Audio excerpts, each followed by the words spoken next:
ഇലത്തുമ്പ് ഇടത്തോട്ടിടണം. വെള്ളം.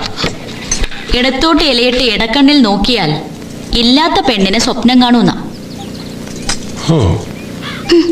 പൊട്ടം തന്നെ. ചോറ് അങ്ങോട്ട് വിളമ്പ് കൂട്ടി. മാടമ്പിയില ആദ്യമായിട്ട് വരുന്നവർക്ക് ഇലയിട്ട് നിലത്തിരുത്തി ചോറ് ഉളമ്പി കൊടുക്കണ പതിവ് പണ്ടേ ഉള്ളതാ. വിളമ്പുന്ന ഭക്ഷണം ബാക്കി വെക്കാതെ കഴിക്കുകയും വേണം. അതാ അതിന്റെ രീതി. ഒരു ഡയറ്റ്. ഭദ്രകാളിയുടെ കണ്ണ. ഇപ്പൊ ഇവള് ജപിച്ചു കൊടുക്കണ നാട്ടുമരുന്നും ഇവിടെയുള്ളവർക്കൊക്കെ ഫലിക്കണമെന്നാ പറച്ചില്.